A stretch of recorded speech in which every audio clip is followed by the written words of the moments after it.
Good day, ladies and gentlemen. My name is Ben, and today I'm going to be going over the new McLaren recall that was announced just a couple days ago. If you've been keeping up in the car world, you've probably heard of a few cases here and there of McLarens catching fire. Probably the most well-known case of this was Salamandra and Senna burning down just over a year ago, and not even 2 weeks into him taking ownership of it. Since this incident, I've come across a handful of cases of other McLarens burning down. You probably have as well, and these haven't been limited to just the Senna. This is really sad to hear since McLaren has really been killing it in terms of performance in the last few years, and this is one of the brands that I'm always excited to see what they're up to and what they're coming out next. So let's get into it. So what vehicles are being recalled? The recall is involving models built between 2016 and 2020, which includes 2,763 vehicles. This recall applies to the 570 GT, the 720S, the McLaren GT, and of course the Senna. So what exactly was the issue here, and what is McLaren's response? Under the gas tank, McLaren installed a piece of foam with the purpose of sound deadening and vibration damping. Of note, this foam piece came into contact with the fuel tank. You'll see why that's important here in a sec. Where the issue arises is that the foam pad could absorb moisture that would then go on to corrode the fuel tank, which could start a fuel leak, which is obviously a fire hazard. You don't want fuel leaks going on in your engine bay. The fix from McLaren was to simply remove this foam piece, and if your fuel tank showed signs of corrosion, it would also be replaced, which is simple enough fix. For the most part, it's probably not going to be noticeable in terms of cabin noise and vibrations, having that foam pad just simply removed. So to owners, this fix probably shouldn't impact any sort of driving experience.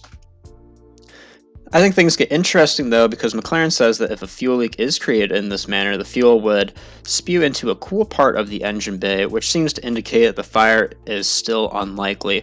Obviously though, leaking fuel tanks are bad, and still obviously a fire risk, no matter how small.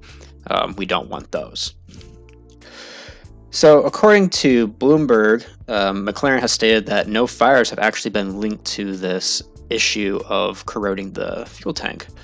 So a while ago, McLaren had recalled the Senna over an issue that would cause overfueling to the engine, which seems to be the issue that caused a handful of Sennas to burn down. If you guys are interested in some of the articles that I read on this information, I will link them down in the video description.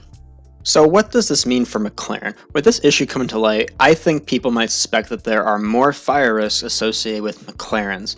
Obviously, if you're McLaren, I don't think the word fire is something you want to be associated with your brand, especially since McLaren does not make fire trucks. They make exotic supercars and hypercars. I see where people are coming from though, because they've already had this issue in the past of their vehicles catching fire, and this just shows that once again there's another issue with McLarens that can start a fire, which is really sad to see. I think the big takeaway from this, though, is that McLaren was able to identify a potentially catastrophic flaw in some of their vehicles before it could become a major issue. As I previously mentioned, McLaren has stated that this issue with the leaking fuel tank has not been linked to any of the fire cases that we have seen in so many news articles. I think it's really good to see that McLaren has taken these precautionary measures for the safety of its clients. Obviously, it's really unfortunate to see when these vehicles burn down, because they excite us. They make us really excited about cars, and obviously we don't want to see that image getting tainted. But that was just my 2 cents. But what I'd like to hear is what your thoughts and opinions are on this recent piece of McLaren news. Are you satisfied with the way McLaren is handling the situation? Do you have any more pieces to the story that I did not include in this? Or do you have any other opinions that differ from mine?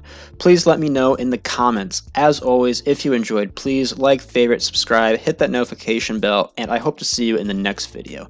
Have a nice day.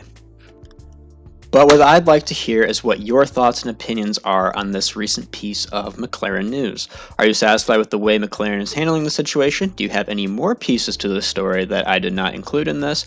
Or do you have any other opinions that differ from mine? Please let me know in the comments. As always, if you enjoyed, please like, favorite, subscribe, hit that notification bell, and I hope to see you in the next video. Have a nice day.